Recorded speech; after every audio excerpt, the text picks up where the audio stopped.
Adelante, Cris. Bueno, muy buenas tardes a todas, a todos. Es una alegría muy grande recibir como cada año a nuestro profesor Julio César Nefa.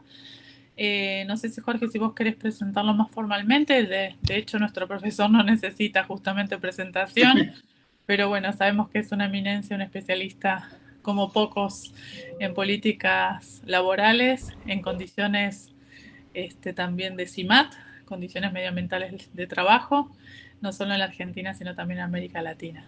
Así que bueno, profesor, no sé, Jorge, si quieres agregar, complementar esto que digo. No, digamos, sí, un reconocimiento, por supuesto, todos los años al profesor que nos viene a dar estas clases muy interesantes sobre el tema del trabajo, empleo, y bueno, y es muy importante porque estamos en el tercer módulo donde se abordan estos temas, así que solamente eso. Por mi parte, adelante. Bueno, muchísimas gracias, Julio, todo suyo. Bueno, buenas tardes. Bueno, se ve muy bien a Victoria. ¿Rejuveneció usted? ¿Qué pasó con la pandemia? Estoy con el nombre de mi hermana, Sí, pero a lo bueno. mejor es por... Bueno, entonces, muy buenas tardes. Digamos a aquellos que pueden estar participando virtualmente y los otros creo que van a escuchar las grabaciones. Bueno, entonces hoy vamos a tocar la problemática del mercado de trabajo. Va a ser una presentación muy somera, dado el tiempo del que disponemos, pero en el aula virtual hay publicaciones que hemos hecho en otras oportunidades y que seguramente se los pueden hacer llegar. Y yo voy a utilizar tres PowerPoint que pueden ser también de utilidad porque aquí Jorge y Victoria se los van a hacer llegar. Bueno, primero, ustedes saben que en materia, bueno, hay una gran institución que se llama Naciones Unidas y digamos hay muchas organizaciones, dentro de la ONU, hay muchas organizaciones con una tarea específica. La UNESCO se ocupa de la educación, la FAO se ocupa del tema de la agricultura y la alimentación. Bueno, y en 1919 se creó una que es la más vieja de todas y que es la OIT. Se firmó la creación en el mismo escritorio donde se firmó el fin de la Primera Guerra Mundial, bueno, pensando que si la situación, digamos, en el mercado de trabajo funcionaba bien y había justicia social, no iba a haber más guerras en el mundo. Ese era un poco el ideal que tenían los que lo fundaron, que básicamente eran personas que estaban muy próximos, ya sea de la socialdemocracia en Europa o del socialcristianismo. Bueno, entonces se crea la OIT 1919 y la función más importante que tiene la OIT es la de elaborar convenios y recomendaciones internacionales del trabajo, que son disposiciones, resultado de muchos estudios y de muchas consultas, que la OIT ofrece después a los gobiernos y que si los gobiernos la reconocen válida, lo aprueban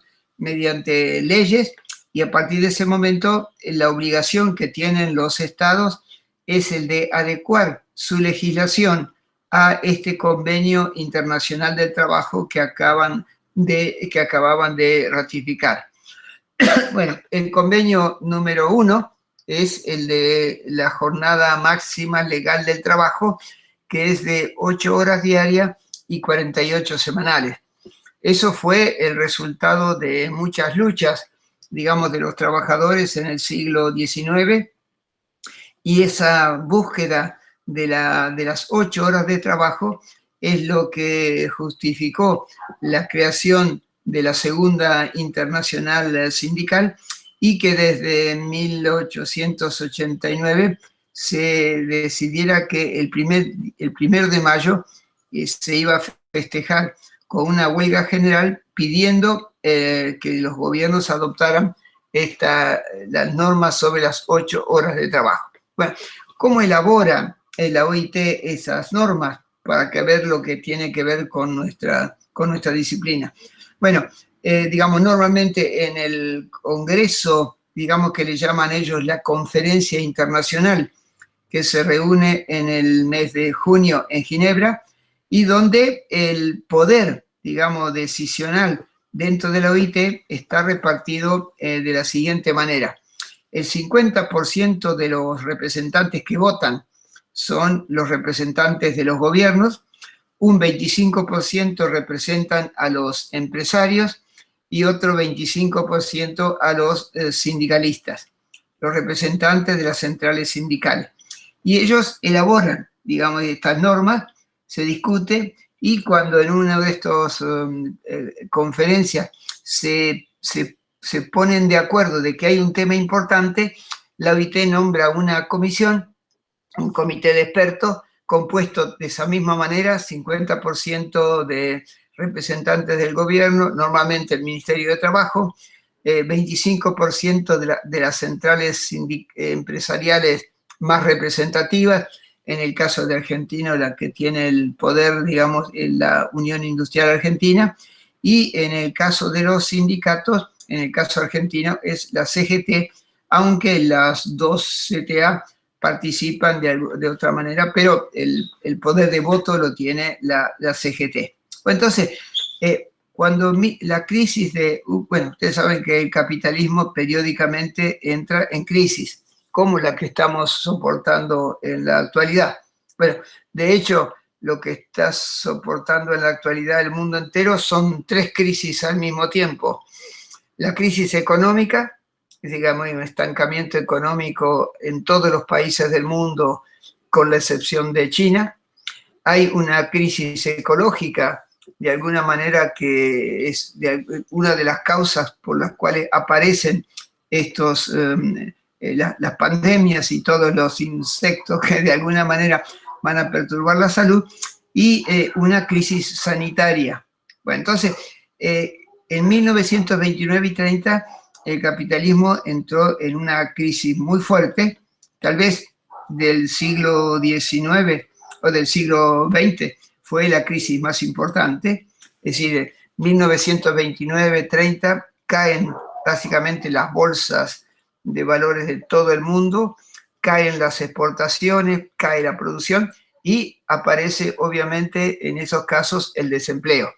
Así que el desempleo surge básicamente cuando hay un problema económico y cae la producción y por lo tanto las empresas despiden o cierran, quiebran y digamos se genera entonces el desempleo. Entonces en la conferencia de la OIT se decidió que un tema importante era estudiar este tema del desempleo. Bueno, el problema es que, digamos, en el siglo XIX no se hablaba de desempleo.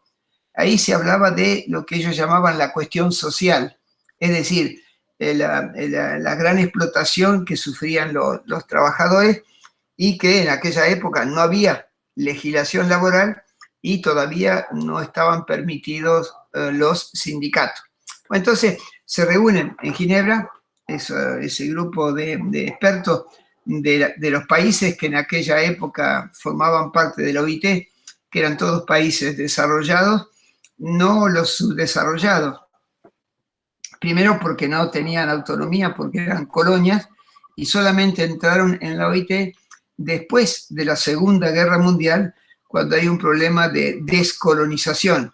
Y es donde tanto Inglaterra como Francia, como Holanda o como Bélgica dieron libertad a sus colonias que fueron autónomas, y entonces todos ellos forman parte ahora de la OIT, que reúne algo así como 190 países de todo el mundo. Bueno, en esa reunión básicamente se enfrentaron, digamos, 2 corrientes de pensamiento de aquella época, digamos.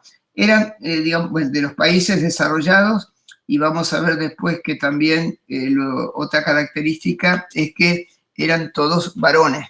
Bueno, eso, las cosas han cambiado a lo largo de un siglo, ¿no? Bueno, entonces, unos representantes del gobierno, básicamente, o de los empresarios, que estaban influidos en una teoría económica que se enseñaba en la Universidad de Cambridge, que es una de las buenas universidades inglesas, y digamos, ellos explicaban lo que un profesor de aquella época, que era el que fundamentó la teoría neoclásica sobre el mercado de trabajo, cuando le preguntaban por qué había desempleo, él respondió muy suelto de cuerpo, como se dice, que había desempleo porque la gente no quería trabajar. Bueno, es una definición un poco fuerte, pero digamos se fundamentaba teóricamente en esa economía neoclásica. Para ellos, digamos, la productividad del trabajo es lo que determina el salario. Entonces, y la productividad marginal es la productividad que incorpora el último trabajador que se incorpora a la empresa o la última hora de trabajo. Bueno, es un cálculo difícil de hacer, pero digamos, ellos lo utilizan con un gran herramental matemático. Entonces, el salario se corresponde a la productividad marginal. Entonces, lo que decían es que hay desempleo porque cuando los empresarios, bueno, ahí te les llama empleadores, ¿no? Porque había de los países socialistas también. Entonces, cuando los empleadores estaban seleccionando personal, digamos, el empleador tenía de alguna manera un cierto olfato y cuando se presentaba un trabajador buscando empleo, el empresario, después de mirar su experiencia, ver si tenía algún diploma o lo que fuera, básicamente le ofrecía un salario pensando cuál era la productividad que ese trabajador iba a poder manifestar durante el trabajo. Y, digamos, como sucede, normalmente los seres humanos tienen una alta opinión de sí mismos, ¿no? El orgullo, como diríamos en otros tiempos, ¿no? Bueno, entonces, ¿qué pasaba? Que el empresario ofrecía un salario y había trabajadores que decían, no, por más que usted considere que eso es lo que corresponde a la productividad marginal, para mí eso es poco. Entonces, no aceptaba ese trabajo. Entonces, estos economistas neoclásicos decían, bueno, esa es entonces la explicación. Si hay desempleo, es porque la gente no quiere trabajar a la tasa de salario que ofrece el empleador, que es el que hace sus cálculos para saber cuánto le puede pagar a un trabajador. Entonces, básicamente, esa idea justificaba las políticas que se podían adoptar para hacer frente al desempleo. Entonces, una de las políticas para hacer frente al desempleo es que no hubiera un salario mínimo, de manera tal que los empleadores estuvieran en condiciones de dar empleo a todos los trabajadores que se presentaran a trabajar, digamos, sabiendo que no había un piso para los salarios y porque el empleador podía fijar el salario que él pensaba que se ajustaba a la productividad marginal, pero que, digamos, los trabajadores aceptaban eso porque no tenían tal vez otra posibilidad. Bueno, eso era una de las medidas que proponen y siguen proponiendo los neoclásicos. Van a escuchar digamos, ese cálculo que hacen los empresarios cada vez que se reúne el Consejo Nacional del Salario Mínimo Vital y Móvil, que se reunió hace unos días. Los empresarios forzaron para que el salario mínimo vital y móvil no crezca mucho. Y si alguno de ustedes leyó los diarios, sabe que el salario mínimo vital y móvil se va a ajustar de a poco porcentualmente y recién en marzo del año que viene en Argentina va a ser de aproximadamente 21.000 pesos. Es decir, menos de la mitad de la canasta básica total con la cual se mide la pobreza.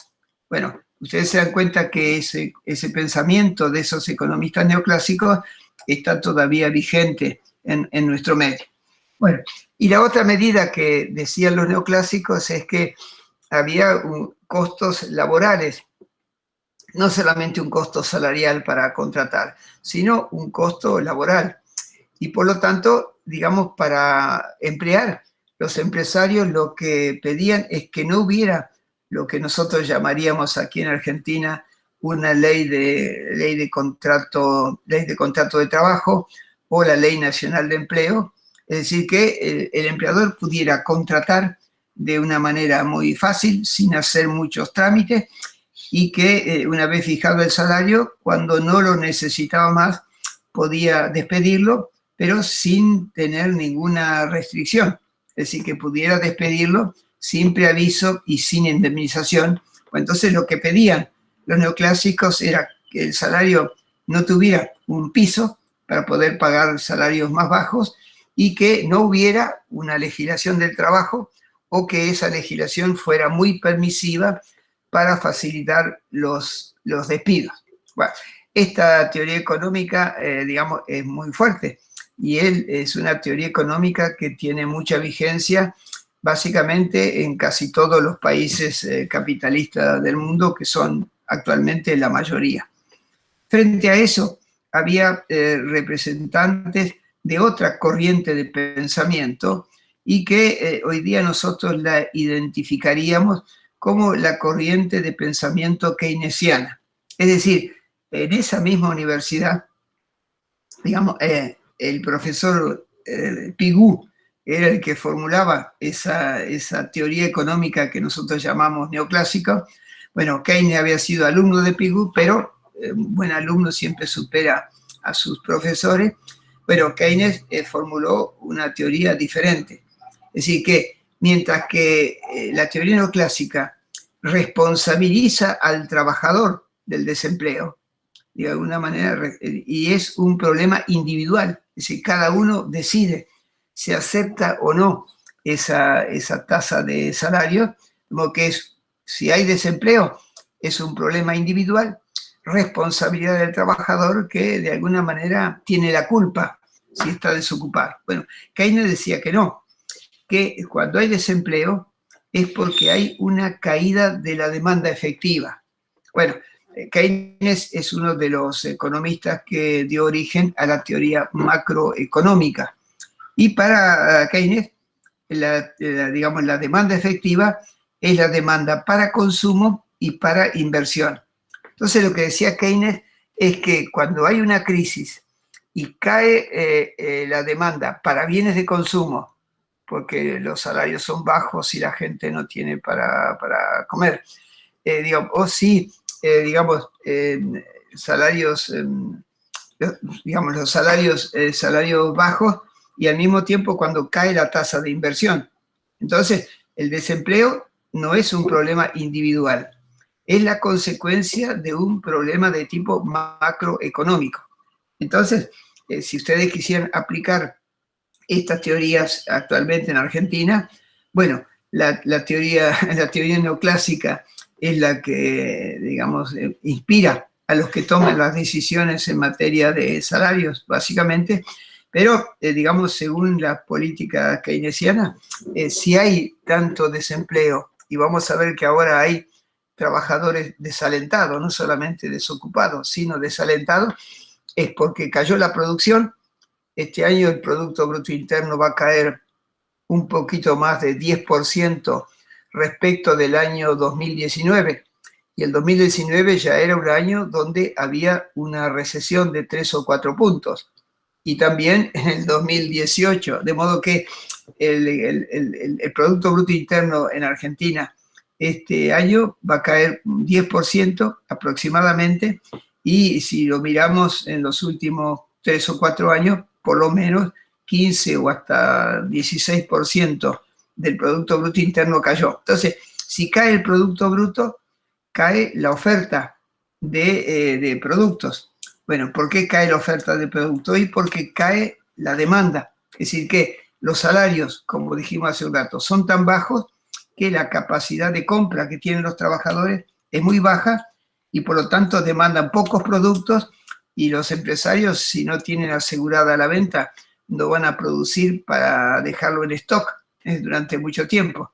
Entonces, Keynes, digamos, es importante porque explica el desempleo por problemas de tipo macroeconómicos y, digamos, por una caída de la demanda para bienes de consumo y también para la demanda para la inversión. Bueno, en Argentina el consumo ha bajado mucho, bueno, debe ser básicamente un poco más que el 10%, y la inversión en estos años es la más baja desde hace muchísimo tiempo, es menos de aproximadamente 12% sobre el Producto Bruto Interno. Bueno, digamos, ustedes, bueno, no son economistas, tal vez algunos, digamos, en Argentina se piensa que una tasa de crecimiento del Producto Bruto Interno de más o menos 3% por año, bueno, que a usted le puede parecer poco, pero hace 3 años que estamos abajo de cero nosotros, ¿no? Bueno, entonces, una tasa de crecimiento del Producto Bruto Interno de 3% hace necesario que la tasa de inversión sea más del 20% del Producto Bruto Interno. Es decir, que de lo que se produce en el país, más del 20% se destine a amortizar las máquinas y a invertir para comprar nuevas máquinas, crear nuevas empresas para producir. Bueno, entonces, ustedes se dan cuenta que con una tasa de inversión de aproximadamente 12%, con salarios bajos por la mitad de la canasta básica total, básicamente con salarios tan bajos, digamos, con caída de la producción, con caída de la tasa de inversión, es obvio que el desempleo se puede explicar mucho mejor con esa teoría que con la teoría neoclásica que diría que hay desempleo porque los trabajadores piden un salario muy alto para aceptar un empleo. Bueno, hay como 10 o 12 teorías del mercado de trabajo que, bueno, hemos estudiado y hemos publicado en el CONICET, pero estas dos son tal vez las que muestran más claramente las diferencias, y en el caso entonces de Keynes, bueno, el desempleo no es un problema individual, no es culpa de los trabajadores, sino que es la consecuencia de un desajuste económico y una caída de la producción y del consumo. Bueno, entonces, esto es importante porque cuando analicemos los problemas del empleo en Argentina, estas dos teorías son las que se utilizan cada vez más para poder explicar la cosa. Bueno, y en esa reunión, después de esta discusión, digamos, se pusieron de acuerdo en las definiciones. Es decir, bueno, hay una publicación que está disponible para ustedes y que tiene el aula virtual, que se llama Actividad, Empleo y Desempleo, Conceptos y Definiciones. Y entonces ahí, de alguna manera, estas definiciones surgen de la OIT y son las que utilizan los censos en Argentina y el INDEC cuando hace la encuesta permanente de hogares. Entonces decían que dentro de la población había básicamente como 3 grandes grupos. Ya podíamos dividir la población en 3 grandes grupos. Por una parte, estaba la población económicamente activa, es decir, los que están ocupados o los que están desocupados, luego vamos a ver. Y luego estaría la población económicamente inactiva, que serían, en el caso de Argentina, los niños y jóvenes que están en el sistema escolar, los jubilados, básicamente los presos, los enfermos que están totalmente imposibilitados de trabajar, y también el trabajo doméstico, es decir, el trabajo de las mujeres que en sus domicilios o en sus hogares hacen tareas que, digamos, se requiere hacer un esfuerzo, pensar, etcétera, pero que no reciben una remuneración por eso. Entonces, esa población económicamente activa en Argentina, retengan esta cifra, es de aproximadamente el 52, bueno, no sé ahora, 52-53% del total de la población. Es decir que 52-53% del total de la población se puede considerar inactiva. Es decir, que no está en el mercado de trabajo, ni quiere ingresar al mercado de trabajo. Por el otro lado está la población económicamente activa, que se mide a partir de los 14 o ahora de los 16 años y hasta los 65 para el caso de los varones y los 60 en el caso de las mujeres. Esa franja entre los 16 y los 60 para las mujeres y 65 para los varones, a eso se le llama la población económicamente activa. Bueno, dentro de esa población económicamente activa están algunos que están ocupados y otros que están desocupados. Bueno, entonces, ahí entran estas definiciones que surgieron de aquella reunión de la OIT y que ahora todos los países del mundo la tienen que utilizar. Entonces, ¿quién es una persona que tiene un empleo? Bueno, es la persona que en el momento del censo o en el momento que va un encuestador a su domicilio, dice que está trabajando y que recibe una remuneración por su trabajo. Esa persona sería una persona ocupada, que tiene un empleo. Y dentro de los que tienen empleo, habría como una subdivisión. Por una parte, estarían los que trabajan, para la OIT en aquella época fijaron, menos de 35 horas semanales. Y, digamos, esos serían los subocupados o subempleados. Aparecen esos datos en la encuesta permanente de hogares. También estarían los que le llaman pleno, digamos, empleo pleno, que serían las personas que trabajan más de 35 horas y hasta 44 o 48, según lo que diga la ley de la jornada de trabajo. Pero hay también personas que trabajan más de 44 o más de 48 y que es lo que se le llaman los sobreocupados. Entonces, subocupados, empleo pleno y sobreocupados son lo que constituyen la población económicamente activa y el empleo. Bueno, y los desempleados, ¿quiénes son? Son las personas que en el momento en que va el encuestador o que se hace el censo, manifiesta que no trabajó ni siquiera una hora remunerada en la semana previa a la encuesta. Bueno, hay algunas consideraciones para decir que normalmente hay más desocupados que los que aparecen en la encuesta. ¿Por qué? Bueno, porque hay personas que, digamos, estaban desocupadas y una semana antes de que venga la encuesta hicieron una changa, tal vez la única que hicieron en todo el año, y por eso reciben unos pesos. Cuando el encuestador le pregunta, sí, trabajé y me dieron unos pesos, entonces en la encuesta aparece como ocupado, pero en los hechos es un desocupado que en el momento de la encuesta, digamos, manifestó que había hecho una hora remunerada en la semana previa a la encuesta. Entonces, todo esto es para decirles que hay que mirar con mucha atención los datos de la encuesta permanente de hogares y, como se dice, poder mirar abajo del agua para darse cuenta de que la cifra de desempleo está siempre subestimada. Bueno, ¿cómo se mide todo esto? Bueno, digamos, se mide de muchas maneras. La manera más perfecta serían los censos. Bueno, pero los censos se hacen cada 10 años. Bueno, Argentina en varias oportunidades no se pudo hacer en la cifra cero, es decir, en el 60, en el 70, en el 80, en el 90. Bueno, Argentina este año tampoco va a poder hacer el censo en el año 2020 y eso se va a poder hacer recién en el 2021 por las razones que ustedes se imaginan.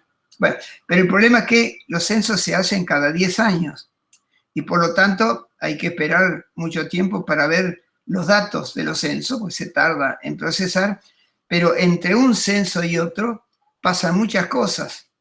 Y si solamente se tienen los datos de las dos puntas, de las puntas, es decir, el 2011 y el 2021, por ejemplo, bueno, básicamente lo que pasó entre medio, bueno, no lo vamos a captar. Entonces, en lugar de los censos se recurre a las encuestas. Bueno, es un método estadística, para eso están los muestristas, y los muestristas pueden, con un número reducido de encuestas, poder dar una idea muy aproximada, nunca exacta, muy aproximada de la situación, digamos, de la población en total. Y por eso aparecen en el año 63 la encuesta de empleo y desempleo, que surge, digamos, porque había una crisis económica, una de las tantas, básicamente, que había comenzado también con la deposición del presidente Frondizi, de alguna manera, por un gobierno también cívico-militar, y, hubo un plan de ajuste muy fuerte impuesto por el Fondo Monetario Internacional, que dio lugar a una caída de la producción y, como dijimos hace un rato, si cae la producción, cae también la demanda y aumenta el desempleo. Bueno, esa encuesta de empleo y desempleo se hizo hasta durante mucho tiempo, desde el año, tenemos los datos desde 1964, básicamente hasta, 1974, que es donde se hace otra encuesta, y que es una encuesta que se hace 2 veces por año, en mayo y en octubre, y que es la llamada encuesta permanente de hogares puntual. Bueno, ya era una encuesta más sofisticada, más amplio el universo, se hacía en casi todas las capitales de provincia y también en las ciudades de más de 100.000 habitantes. Y bueno, eso se hizo también, y hasta el año 2003, desde el año 1974 hasta el año 2003, se hizo esa encuesta 2 veces por año, en mayo y en octubre. Pero entre 1964 y 1973, bueno, pasaron muchas cosas. De modo que en el año 2003, básicamente, la encuesta es revisada, se cambia un poco el sistema muestral, y básicamente la encuesta ahora se hace todo el año. Se llama encuesta permanente de hogares continua. Y los datos que aparecen de esta encuesta son trimestrales. Entonces, mientras que antes, en la encuesta permanente de hogares puntual, era la misma muestra de familias que se encuestaba durante 2 años, es decir, mayo y octubre, esta encuesta continua se hace, a lo largo de todo el año, y la muestra se divide en 4, de modo que tenemos 4 subuniversos de personas para hacer esa encuesta, y los datos, de alguna manera, de esos trimestres no pueden ser comparables entre sí, porque cambia la muestra. Solamente se puede comparar con el mismo trimestre del año anterior. De modo que cuando aparezcan los datos de la encuesta continua, no caigan en la trampa de querer, compararla con la del trimestre anterior, porque es otra muestra. Habría que hacerlo con el mismo trimestre del año anterior. Entonces tenemos las encuestas permanentes de hogares, y esos son los datos que ahora Tireni nos va a poner un gráfico. Digamos que esa encuesta da esos datos, y vamos a ver en el largo plazo cómo es que evolucionaron la actividad, el empleo y el desempleo. Como que Tireni nos está poniendo en pantalla. Tireni nos está poniendo en pantalla. Sí, ya va, un segundito. Sí, ahí está compartiendo pantalla, ya en un segundo comparte los gráficos. Bueno, yo le voy a ir dando una señal a Tireni para que cuando yo levante la mano, usted pasa no a lo veo, déjame pasar porque no lo veo. Ah, bueno, le digo entonces, paso. Bueno, usted me escucha. Te escucho perfecto. Bueno, entonces, esos los datos estos, vamos a llegar con esos datos, no hasta nuestros días. Para eso hay otra filmina, hay otro gráfico que les vamos a presentar. Entonces, presentando pantalla. Entonces, estos datos van a ver ustedes cómo evolucionan a lo largo del tiempo. Si no puede, intento yo si quiere. Ya lo pusimos, ¿lo ve? ¿Lo ve en pantalla? No, no se ve, Jorge, todavía, ¿eh? ¿No se ve? No. A ver, un segundito.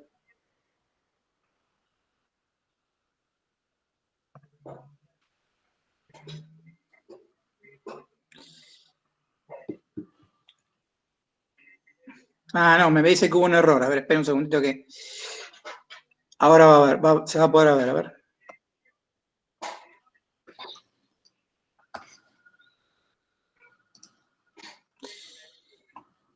Bueno.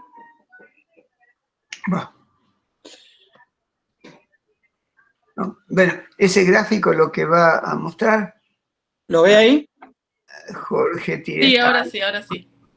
Ahí está, bueno, pase nomás la tapa esa. Entonces, aquí arriba tenemos, la tasa de actividad, que habíamos dicho que eran los ocupados y los desocupados, y la línea de abajo es la tasa de empleo. Es decir, que abajo estarían los ocupados y arriba estarían los ocupados y los desocupados. Bueno, esa brecha que hay entre esas dos curvas es el desempleo. Entonces, lo que aparece, bueno, la situación argentina es muy irregular en todo. Argentina, digamos, es un serrucho, todo el PIB, la inversión, todo es un serrucho. Bueno, acá vemos que a partir, básicamente, de 1982-83, aumenta exponencialmente el desempleo y, digamos, cae la tasa de empleo. Hay dos momentos en que la tasa de empleo cae fuertemente. La primera es cuando en 1994-95 el impacto de la crisis mexicana, el efecto tequila, como se decía, y el otro pico, el más fuerte, es el provocado por la caída de la convertibilidad. Y a partir de ahí, digamos, crece el empleo en Argentina y básicamente llega a ser la tasa de empleo básicamente alrededor de 44% aproximadamente, y ahí se estabiliza. Y arriba tenemos la tasa de actividad que se estabiliza también a partir de, digamos, bueno, básicamente desde el 2005-2006, la tasa de actividad en Argentina varía muy poco y en el último tiempo tendió a caer. Bueno, pasamos a la otra hoja y ahí tenemos arriba el empleo, el desempleo más subempleo en Argentina, digamos, y aparece, digamos, esa situación dramática con ese punto tan alto en el 2002, básicamente, donde la tasa de desempleo fue de aproximadamente 21.5, algo así, y también una tasa de subempleo muy fuerte. Bueno, eso da una idea de que en esa fecha más del 40% de la población económicamente activa tenía problemas de empleo, y a partir del 2002-2003 la situación empieza a mejorar y disminuye las tasas de desempleo y de subempleo básicamente hasta 2007-2008. Ustedes saben que en el capitalismo cada tanto tenemos crisis, y en el 2008 hubo una crisis financiera muy importante llamada la crisis del subprime, que ocurrió también, como todas, en Estados Unidos, y a partir de ese momento la economía argentina sufrió un shock, básicamente, y termina un modelo de desarrollo y comienza otro en el cual ya las tasas de crecimiento del Producto Bruto fueron más lentas y por lo tanto a partir de ese momento se generaron pocos nuevos empleos. En la filmina que viene, digamos, tenemos las tasas de actividad por regiones. Bueno, ustedes se dan cuenta que, digamos, cada una de esas líneas corresponde a una región. La que está arriba de todos es el Gran Buenos Aires, es decir, la capital federal más los partidos del conurbano bonaerense, que es donde la tasa de actividad es más elevada, y abajo tenemos el nordeste, básicamente, que es la región más subdesarrollada de Argentina. Entonces, lo que aparece claro ahí entre el 2003 y el 2013 ahí, bueno, básicamente no hay grandes variaciones para cada una de estas regiones. pero lo que aparece claro es que hay una gran heterogeneidad y hay más de 10 puntos de porcentaje entre, por ejemplo, el Gran Buenos Aires y también el Nordeste. Es decir, que Argentina es un país muy desequilibrado y que esos desequilibrios se mantienen. No es que van disminuyendo los desequilibrios. Entonces, vamos a ver en la otra filmina, digamos, la tasa de empleo por regiones, de vuelta, el mismo esquema. Las tasas de empleo son superiores en el Gran Buenos Aires y son bajas en el Nordeste, donde la tasa de inactividad en el Nordeste es muy elevada por razones de tipo demográfico tal vez y por otras características propias de esta región. Ahora seguimos y vamos a ver la tasa de desocupación por regiones. Lo que decía hace un rato, de vuelta, las tasas de desempleo son más altas en el Gran Buenos Aires que en el resto del país, pero todas siguen más o menos la misma tendencia y hay una disminución de la tasa de desempleo hasta el año 2007, básicamente, y a partir de ahí hay como un estancamiento, que es la situación de la economía argentina. A partir de esa fecha hay un crecimiento económico muy bajo y con muchas irregularidades. A partir de esa fecha hay un año de crecimiento, un año de crisis, un año de crecimiento, un año de crisis, y el problema de la inflación, que de alguna manera fue el impacto de esa crisis financiera internacional. ¿Seguimos? Entonces, la tasa de subempleo, es decir, los que trabajan menos de 35 horas. Bueno, lo de 35 horas se fijó en la OIT, en esa reunión técnica que yo les mencionaba, pero de alguna manera tal vez tendrían que corregirlo, porque, digamos, en algunos países europeos ha cambiado la legislación del trabajo en materia de la jornada y en algunos países ya la jornada máxima legal es de 35 horas. Bueno, en Argentina, digamos, menos de 35 horas tiene que haber docentes que tienen una sola, docente primario o secundario que tiene un solo curso. También puede ser algún personal de algún municipio de la provincia de Buenos Aires donde se trabajan menos de 8 horas diarias y menos de 48 horas semanales. Entonces, el subempleo tiene dos modalidades, mientras Tireni pasa a la otra femina. Tiene dos modalidades. Puede ser un subempleo demandante, es decir, que alguien trabaja menos de 35 horas y quiere trabajar más y busca buscar o tener otro empleo o hacer horas extras. Bueno, a ese se le llama un subocupado demandante. Y en la otra filmina vamos a ver la subocupación no demandante, es decir, aquellos que trabajan menos de 35 horas y que cuando el encuestador le pregunta, ¿usted quisiera trabajar más horas? Le dice no, bueno, porque, digamos, prefiere tener una parte de la jornada para otras tareas, para ocuparse de los chicos o para ocuparse de tareas del hogar, básicamente. Bueno, entonces, tenemos las tasas de desempleo, de subempleo, demandante y no demandante. ¿Sigamos? Bueno, acá lo importante es que vamos a ver ahora que todo el país nuestro es muy heterogéneo, y que es muy distinto. El promedio nacional esconde muchas diferencias.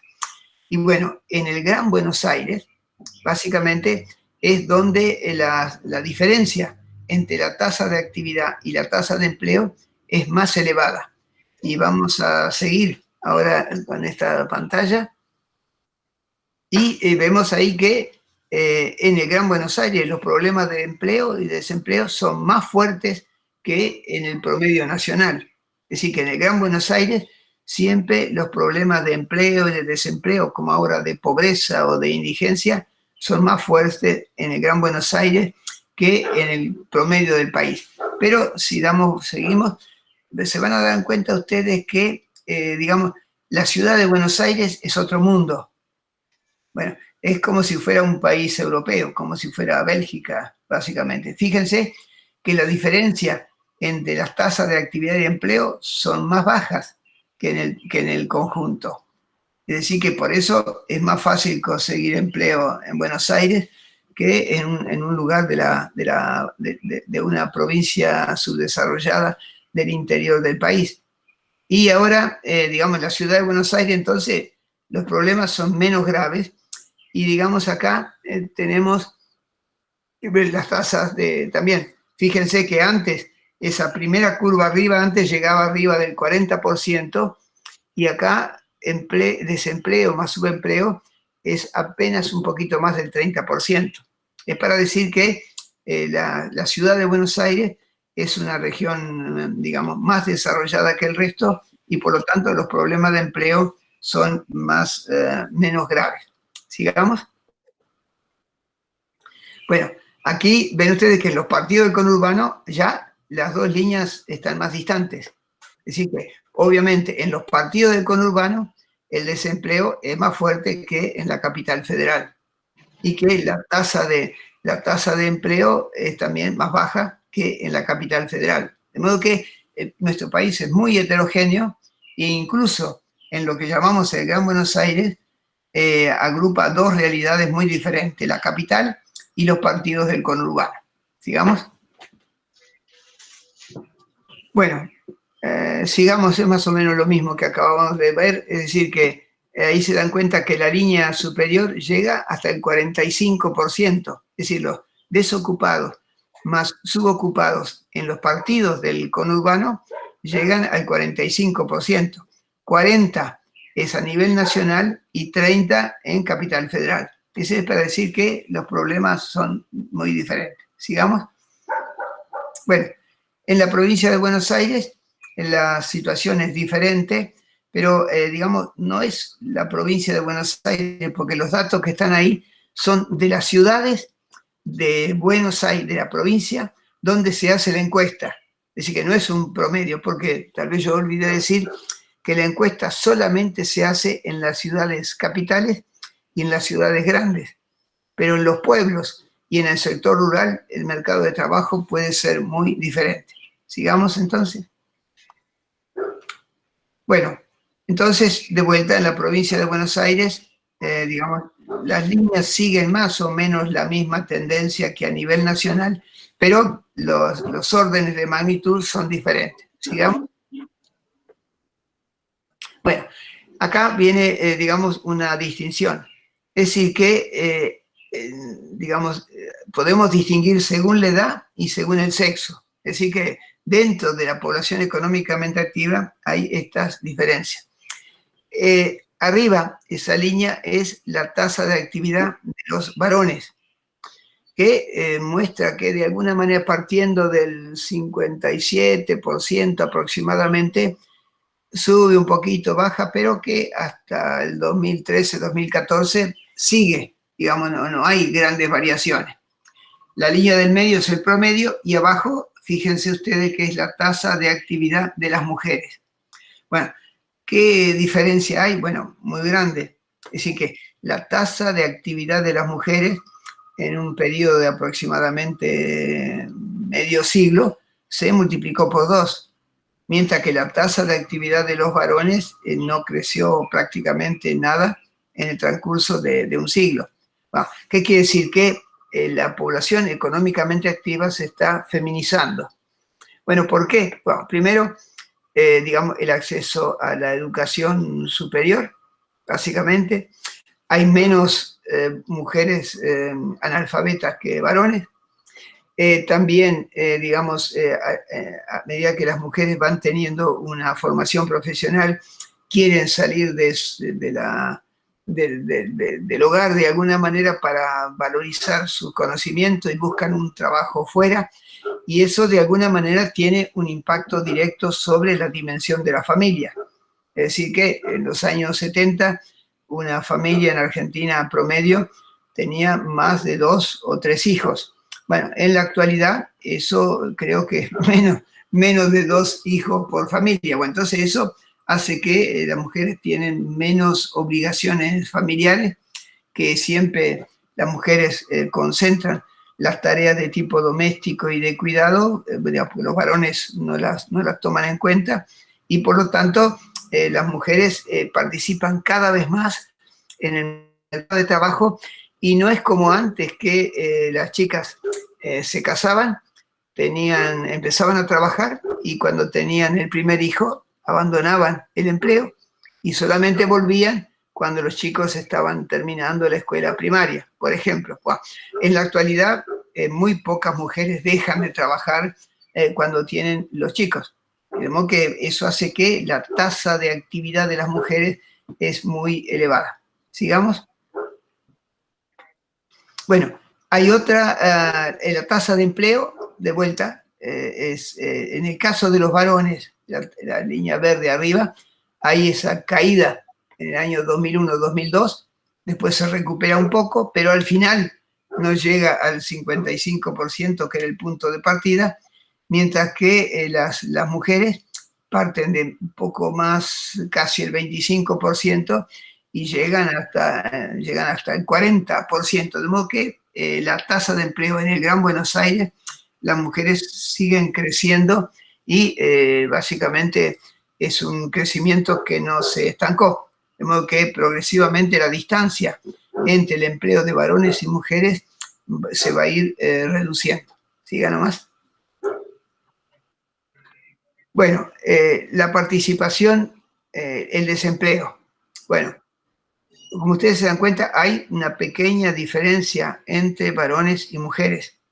Normalmente las mujeres tienen un mayor porcentaje de desempleo de los varones, pero eso no se debe a ninguna fatalidad, sino básicamente que para los empleadores dicen, bueno, si es una mujer, o el marido le va a dar de comer, o los padres se van a ocupar de ello. Entonces, finalmente los empresarios despiden siempre primero a las mujeres antes que a los varones. Es decir, que hay una discriminación sexual en el trabajo, pero no es muy grande esa discriminación, y mientras pasa la otra filmina, lo que es importante es que la discriminación viene desde el punto de vista de las promociones. Es decir que, como seguramente las chicas que están en el aula habrán escuchado hablar, hay como un techo de cristal. Es decir que las mujeres tienen, digamos, un poco más de desempleo que los varones, pero donde la distorsión es más grave es en cuanto a las posibilidades de ascender para asumir cargos de responsabilidad, donde por lo general los empresarios básicamente y también la administración pública se da prioridad a los varones antes que a las mujeres, pensando que si es una mujer puede casarse y puede quedar embarazada y entonces va a faltar por lo menos 3 meses, de alguna manera, va a haber que reemplazarla, y después, cuando vuelva, va a tener una licencia, va a tener el permiso para poder amamantar el bebé, cosas por el estilo, de modo que los empresarios tratan de evitarse ese problema. Entonces, para un jefe que normalmente no tendría que faltar, le van a dar la prioridad a los varones antes que a las mujeres. Bueno, y según los grupos de edad, hay un cambio importante a lo largo de la historia. Ven, la línea de abajo son los jóvenes. Los jóvenes en aquel momento hicimos de 15 a 19 años. Fíjense muy bien que por distintas razones. Bueno, primero, el cambio en la ley educativa, diciendo que los chicos tienen que estar hasta los 16 años en el sistema escolar, y la legislación del trabajo pone muchas restricciones para el empleo de los jóvenes. Bueno, y digamos, la otra cosa es que el sistema educativo argentino está en crisis desde hace mucho tiempo, y bueno, habrán visto ustedes que cada vez que se hace alguna encuesta internacional, digamos, eran las PISA o hay otro sistema que salieron el otro día, digamos, la performance de los alumnos argentinos comparados internacionalmente en las disciplinas que son más importantes tal vez para la actividad productiva, como serían las matemáticas, física, química o lo que fuera, tenemos muchas dificultades. Entonces, los jóvenes llegan al mercado de trabajo con un hándicap, de alguna manera, y por lo tanto tienen dificultades para conseguir su primer empleo. Bueno, y ven ahí otra línea que es anaranjada. Esa línea, fíjate, no, bueno, esa línea anaranjada son las personas que tienen de 50 a 64 años. Bueno, es sorprendente Argentina, porque así como los jóvenes tienen una tasa de actividad muy baja, las personas de 50 a 64 años tienen una tasa de actividad muy alta. Es la que más creció históricamente en ese periodo. ¿Qué es lo que está demostrando eso? Bueno, la crisis de nuestro sistema previsional. Es decir, que básicamente hay muchos jubilados que siguen trabajando. Y ustedes saben que prácticamente algo así, 75 u 80% de los jubilados cobran la mínima. Y la mínima es, de alguna manera, una suma que no permite cubrir el costo de reproducción de la fuerza de trabajo. Entonces, estas anomalías caracterizan a la población, al empleo en Argentina, pocos jóvenes y muchas personas de 50 a 64 años. Entonces, ¿hay otra filmina ahí? Esta. Bueno, entonces la tasa de empleo específica según grupos de edad, esto es para el Gran Buenos Aires, ustedes se dan cuenta que hay una diferencia en el sentido de que hay menos chicos, digamos, en la población económicamente activa en la ciudad, en el Gran Buenos Aires, por el peso de la capital, básicamente donde hay personas de mejores recursos y por lo tanto las familias pueden de alguna manera retener más a los chicos antes de impulsarlos a que vayan a buscar un empleo. Pero después las otras líneas siguen la misma tendencia. Entonces, si usted me permite, Jorge, pone el segundo archivo. Sí. El número 2. Bueno, hasta ahora van siguiendo, ¿no? Sí, perfectamente, profesor. Un segundito que ya...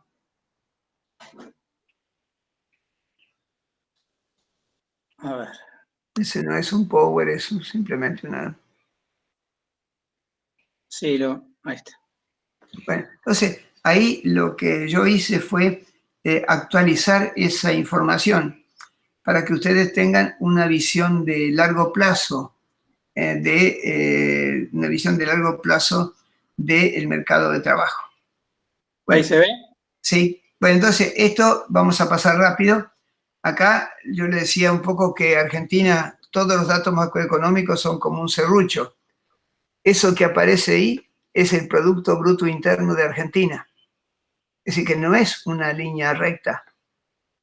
Es decir, eso demuestra que Argentina tiene problemas estructurales que arrastramos desde hace mucho más de 30 o 40 años, básicamente desde mediados del siglo XX, Argentina tiene una economía muy irregular.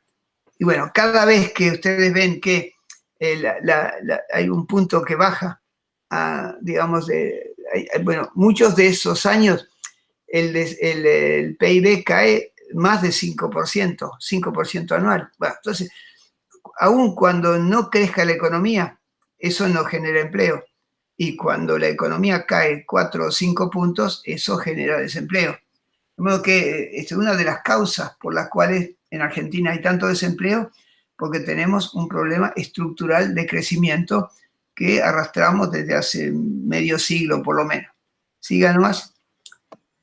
Bueno, ahora la otra parte, si puedes hacerla correcta. Acá tenemos la variación anual y acá tenemos la tasa de inversión con respecto del Producto Bruto Interno.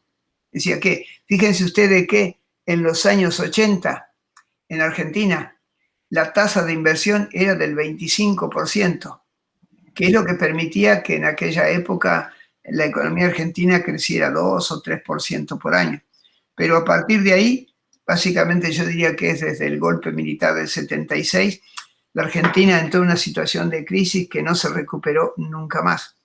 Y bueno, fíjense ustedes cómo sigue la tendencia, si uno quisiera una curva de ajuste, es hacia abajo, básicamente, y el pico grande fue en el 2002, se recupera, pero a partir del 2008 vuelve a decrecer por esa crisis del subprime, esa crisis financiera que afectó a Argentina y que desde ahí básicamente frenó nuestro crecimiento. Siga nomás. Bueno, acá la que viene, ¿cuál es? Acá tenemos la participación de los salarios en el Producto Bruto Interno a precios de mercado. Bueno, acá habría que, digamos, no se toma en cuenta no se deduce la inflación. Y eso es importante porque, digamos, en el año 1954, digamos, un poquito antes del golpe militar del 55, los asalariados, sumando todos los salarios, eran aproximadamente el 50% del Producto Bruto Interno. Había 50-50, como se decía, ¿no? Bueno, pero, digamos, las cosas cambiaron y ahí el punto de partida es en 1993, cuando ya había el plan de convertibilidad.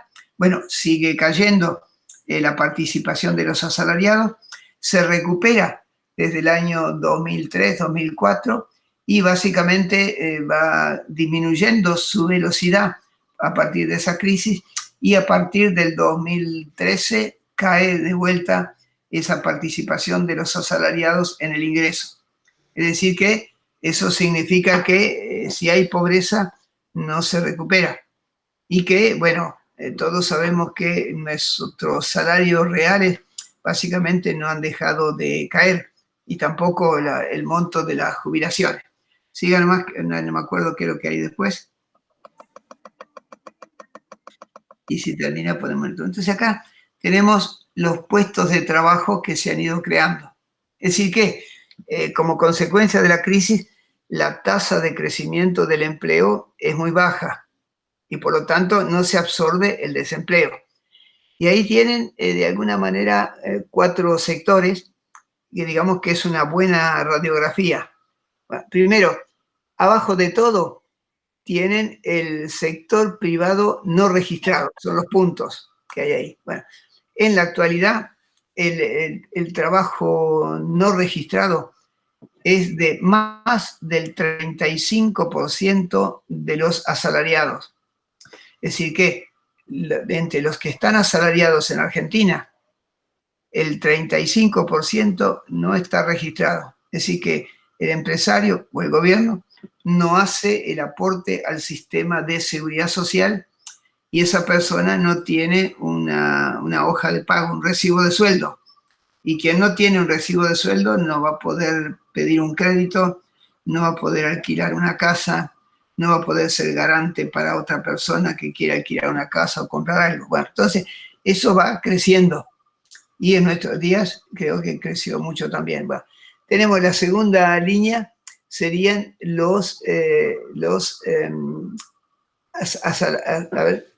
son los no asalariados.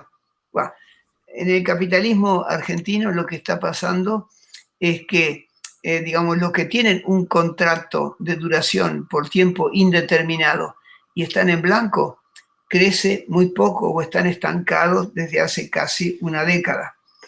Lo que está creciendo son los que tienen un trabajo, pero que no son empleados, sino que son monotributistas o autónomos, que son los sectores que hasta la pandemia los que más crecían. Así que la población con un contrato en blanco por tiempo indeterminado y con garantías de estabilidad estaba casi estable, pero lo que crecían eran los monotributistas, los autónomos o los que tienen el monotributo social. Y después tenemos ahí el sector privado registrado, que crece básicamente hasta el 2007 y a partir de ahí se empieza a aplanar. Y lo que sí crece, y creo que hay muchos empleados públicos en la sala, básicamente es lo único que crece de manera estable en Argentina. Y básicamente en la actualidad son casi 3.200.000 personas los que trabajan a nivel nacional, a nivel provincial y a nivel municipal, donde en los últimos años la tendencia fue que a nivel nacional prácticamente no crecía y sí crecía mucho a nivel de las provincias y a nivel de los municipios, hasta el punto de que hay varias provincias de Argentina donde la mayoría de los empleos son empleos públicos.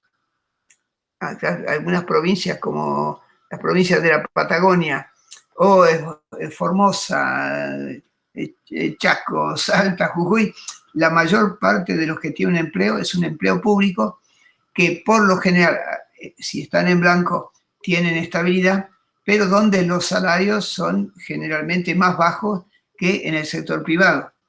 Vemos que esto es para que ustedes tomen conciencia de la situación, es decir, que crece el empleo público, pero es ahí donde los salarios son más bajos que en el sector privado para el mismo tipo de actividad. Bueno, sigamos, a ver si hay otro, y si no ponemos la otra filmina. Bueno, ¿se acabó? No. No. Bueno, acá tenemos los trabajadores registrados totales. Bueno, fíjense que el momento en que hubo mayor cantidad de trabajos registrados, es decir, en el sector público y en el sector privado, fue en mayo del 2013.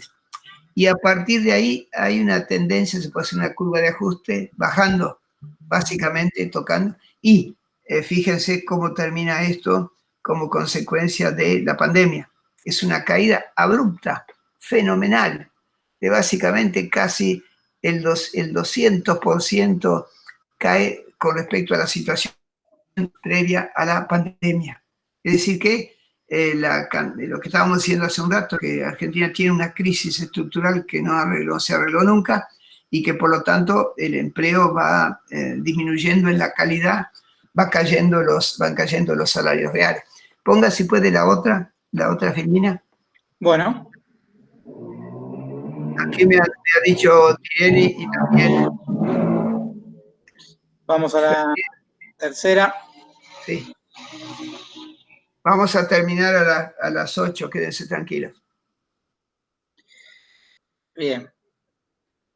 Bueno, acá yo lo que hice fue, prolongué un poco esas series que habíamos visto, y lo que va a aparecer acá, se van a dar cuenta ustedes, fíjense, esta es la tasa de actividad. Bueno, entonces, bueno, variaciones, pero hubo un crecimiento de la tasa de actividad en el último periodo, el periodo del gobierno anterior. Bueno, pero cuando aumenta la tasa de actividad, no necesariamente quiere decir que hay más empleo, sino que hay más personas que buscan empleo, porque en la tasa de actividad están los ocupados y los desocupados.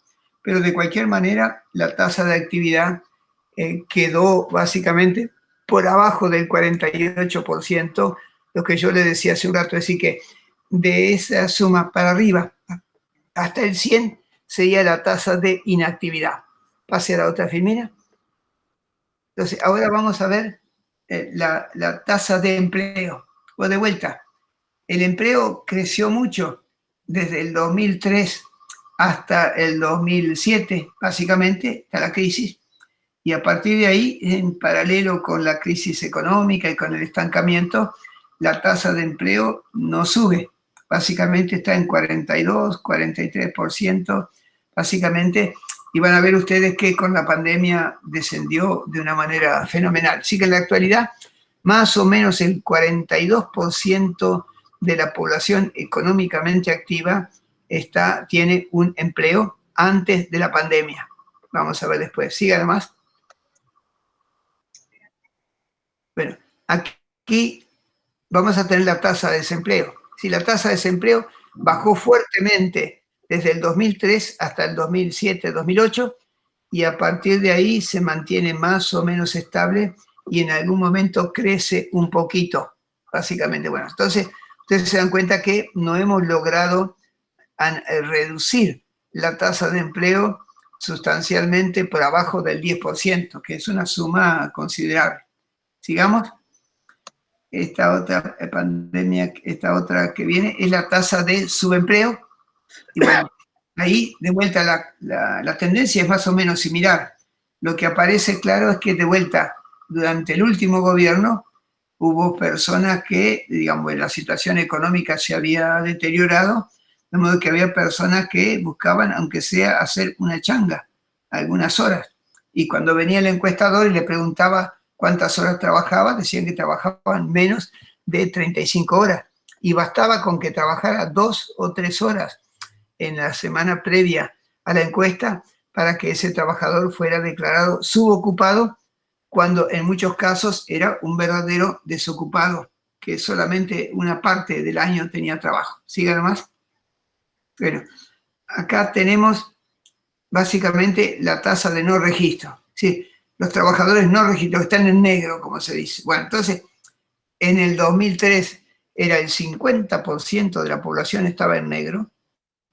Fue disminuyendo a medida que la economía se iba normalizando, pero a partir del 2012-2013 la tasa de no registro se mantuvo y crece. Actualmente es superior, lo que aparece ahí es un poquito, bueno, sí, debemos estar cerca del 40% en la actualidad. Entonces, son 4.500.000 personas aproximadamente los que trabajan, pero no tienen un recibo de sueldo. Y por lo tanto, tampoco se hace el aporte. No tiene obra social, no se hace el aporte a la seguridad social, no tiene una ART, por si tiene no se hace tampoco el descuento para los sindicatos, porque esa gente por lo general no está afiliada a un sindicato porque no figura como un trabajador. Siga nomás.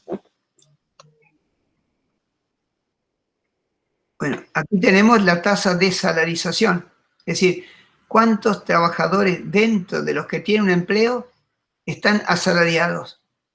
Bueno, la diferencia entre esa línea y el 100 para arriba serían los monotributistas, los trabajadores autónomos, los microempresarios, los emprendedores, los cuentapropistas, lo que fuera, que es lo que va creciendo, es decir, que se va deteriorando ya desde el 2012, 2013, cada vez más la tasa de salarización disminuye, y eso quiere decir que no tienen un recibo de sueldo, o que están en negro, o que tienen que facturar, como un monotributista o un autónomo. Bueno, facturar es lo que hacen los monotributistas autónomos, pero significa que están vendiendo su fuerza de trabajo, como si fueran a un lugar y compran un producto y le dan un ticket con el quit. Bueno, básicamente el monotributista o el autónomo al empleador le da una factura, que en buen romance quiere decir que está vendiendo su fuerza de trabajo, pero da una factura porque el otro necesita eso para poderlo cargar en su contabilidad. ¿Sigamos? Bueno, acá tenemos, y con esto creo que voy a terminar, digamos, tenemos, si lo puede ampliar un cachito, para ver algo. Bueno, entonces acá está, lo saqué de un informe, esto no lo elaboré yo, lo saqué de un informe, y para demostrar un poco cómo fue creciendo, bueno, la población básicamente crece, pero no tanto en Argentina. La población económicamente activa, que era de más o menos 21 millones, casi 22 millones de habitantes, en el segundo, es decir, que las últimas dos columnas, la primera es el primer trimestre de la EPH, la segunda columna, el segundo trimestre del EPH, que es el periodo más crítico de toda la historia argentina desde el punto de vista económico. Bueno, ahí la PEA de 21 millones bajó a 17 millones. Bueno, y después la tasa de actividad, que habíamos visto que era más o menos 47%, bajó al 38%, ¿sí? 10 puntos de porcentaje. Así que hay menos personas, obviamente, trabajando y menos personas buscando empleo, porque no hay. La tasa de empleo, que era más o menos 41, 42%, en el segundo trimestre de este año fue solo de 33%, de vuelta, 10 puntos de porcentaje que bajó la tasa de empleo. Y en cuanto a los desocupados, bueno, en el 2019 fue 10%, básicamente en el primer trimestre la encuesta dio 10.4 y en el segundo trimestre 13.1. Pero, digamos, no hay que confundirse, 13.1, pero sobre una población económicamente activa más pequeña. De modo que si en lugar de 17 millones fueran 21, se calculara sobre 21 millones, la tasa de desempleo sería por lo menos del 15%. Es decir, que aparece una baja tasa de desempleo, pero es la consecuencia de la crisis porque la gente no va a buscar empleo porque no hay. Bueno, entonces, el empleo registrado, digamos que es la parte de abajo, digamos, era de alrededor de 12 millones, lo que decía hace un rato, desde hace más o menos 10 años el empleo en Argentina no crece. Son básicamente 12 millones va. En el primer trimestre ya hay un cambio, baja a 11 millones y en el segundo trimestre 11 millones 700. Bueno, los asalariados del sector privado bajaron de 6 millones y pico, ahora son solamente 5 millones 800. Los monotributistas, que eran 1.500.000, se mantiene más o menos, pero bajó. Los empleados domésticos, que eran como 450.000, se mantiene más o menos, pero la mayoría está en negro, así el 80% del trabajo doméstico está en negro.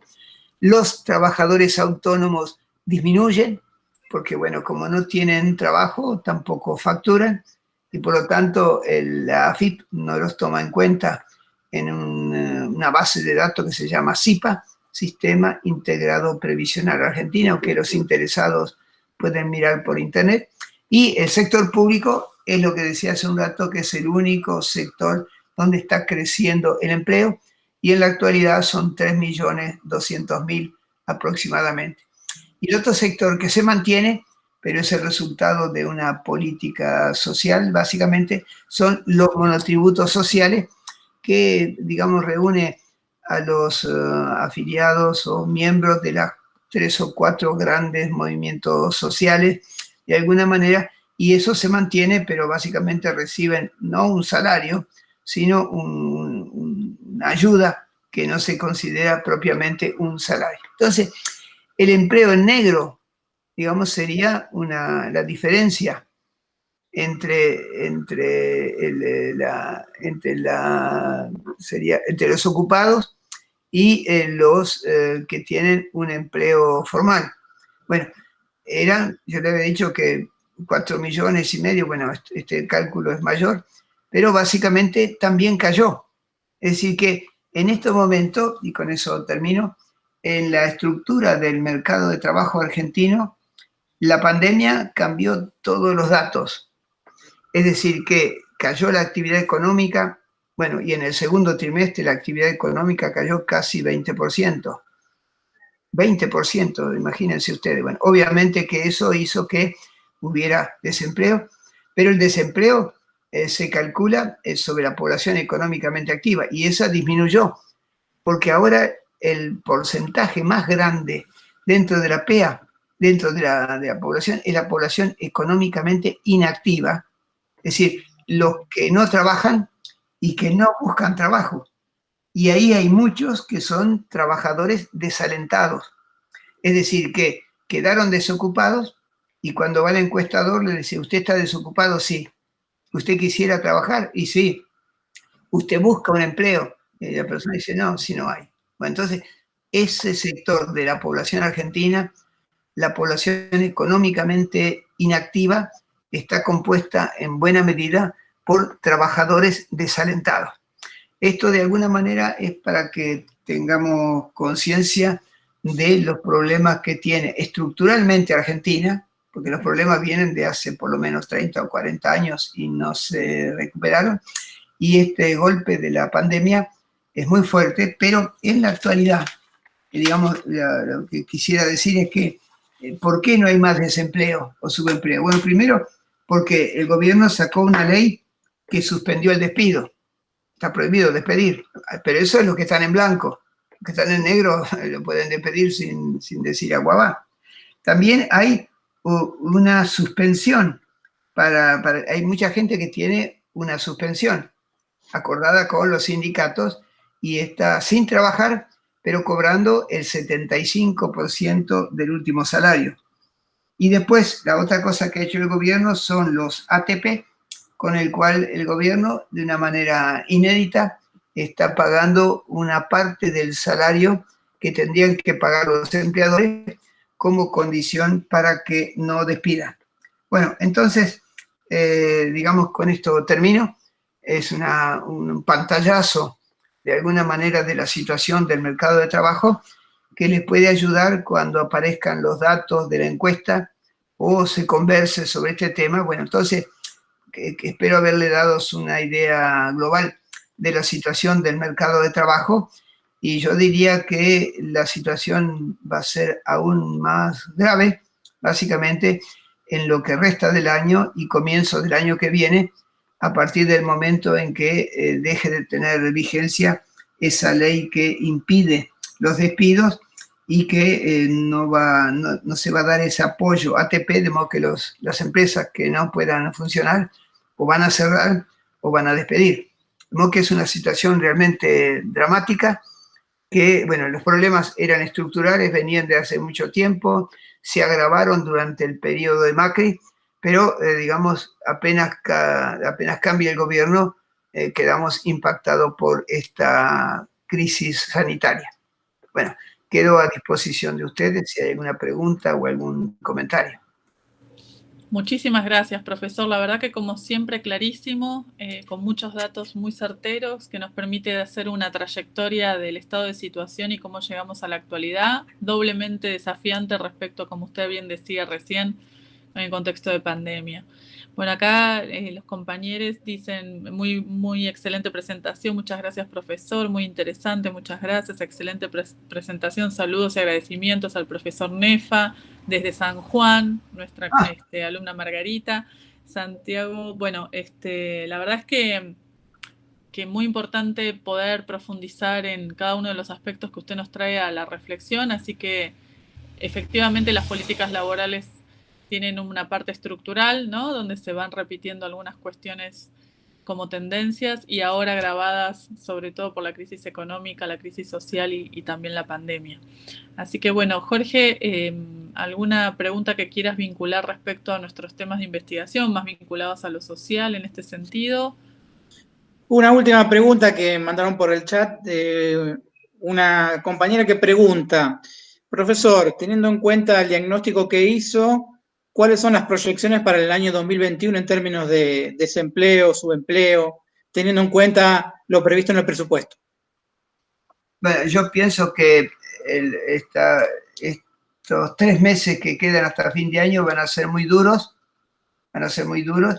y, digamos, encima de todo está todavía pendiente la negociación con el Fondo Monetario Internacional, y esperemos que salga bien, porque, bueno, el Fondo Monetario sabe que no puede cobrar, de modo que va a tener que aceptar algunas condiciones que le ofrecerá el ministro, pero, digamos, esta situación no puede durar. Es decir, que están, por ejemplo, todas las tarifas de los servicios públicos pisadas.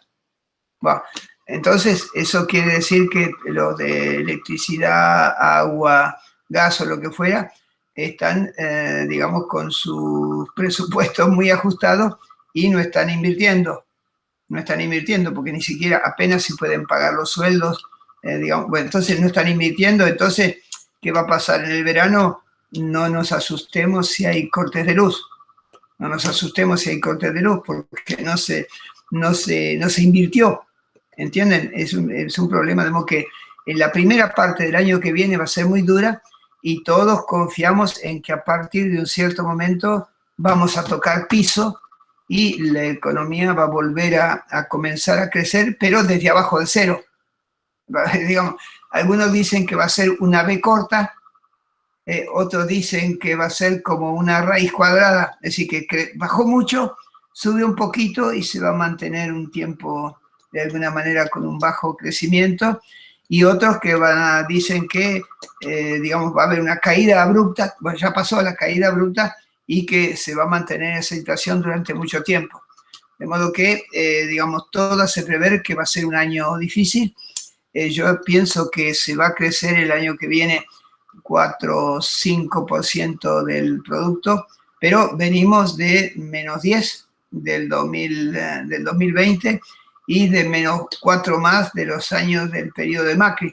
De modo que, digamos, para darse cuenta ustedes, el Producto Bruto Interno per cápita, es decir, dividimos el Producto Bruto por la cantidad de habitantes y la población va creciendo.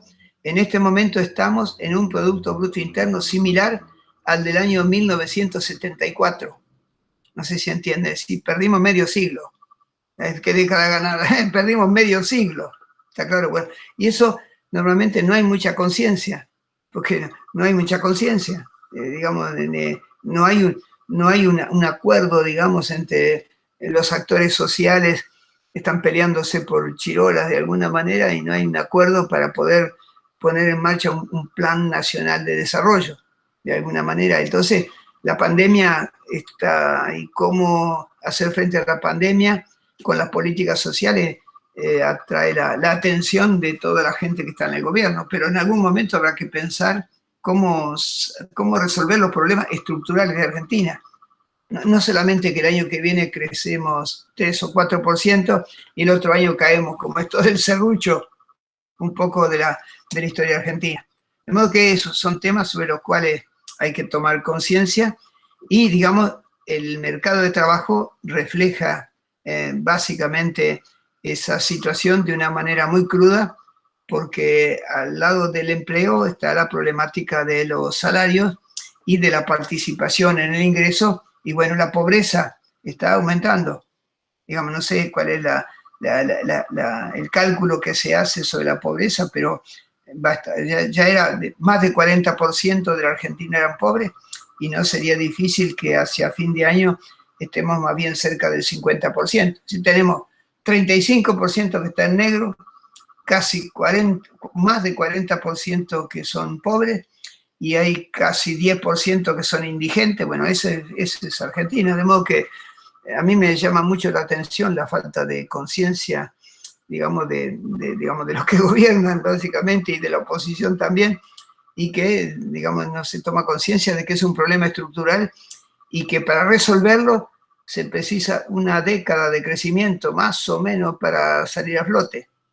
Es decir, una década de crecimiento volveríamos a superar el año 74, ¿entiendes? Bueno, pero eso de vuelta, no hay un grado de conciencia, en mi opinión, ¿no? Tal vez yo soy muy, digamos, pero empiezo, en algún momento va a haber algún, la gente va a cambiar el chip y alguien se va a poner a pensar en el futuro, ¿no? Bueno, entonces, espero no haberlos desanimado, pero por lo menos sepan lo que pasa. Es mejor que yo los avive y no que se den cuenta después en su propia carne, ¿no? Claro, bueno, profesor, yo creo que de esta manera ya estamos contribuyendo a buscar alternativas, propuestas y soluciones, ¿no? Cuando uno parte de un buen diagnóstico es la piedra basal sobre la cual empezar a construir alternativas y propuestas. Queremos con Jorge, como coordinadores académicos del Diploma Superior en Gestión y Control de Políticas Públicas, agradecerle muchísimo todo este tiempo y la preparación que nos ha compartido de su clase. Todos los años escucharlo es, lejos de lo que usted estaba diciendo, más bien alentador, porque efectivamente nos permite, a partir de esta materia prima que usted nos deja de trabajo, pensar cómo sacamos a nuestro país adelante y sobre todo este límite que no nos podemos permitir, ¿no? Que es la pobreza y mayores índices de marginalidad en nuestro país. Así que bueno, muchísimas gracias, profesor, por el compromiso de siempre y por siempre aceptar las invitaciones que le extendemos para que nuestros alumnos y alumnas puedan, con usted y de su mano, profundizar en estos temas. Muchísimas gracias. Muchísimas gracias. Muy buenas noches y que tengan un buen fin de semana. Igualmente para usted. Bueno, a todas y a todos muchas gracias. Nos vemos el viernes que viene y seguimos en contacto a través del campus. Que tengan excelente fin de semana. Cuídense mucho. Gracias.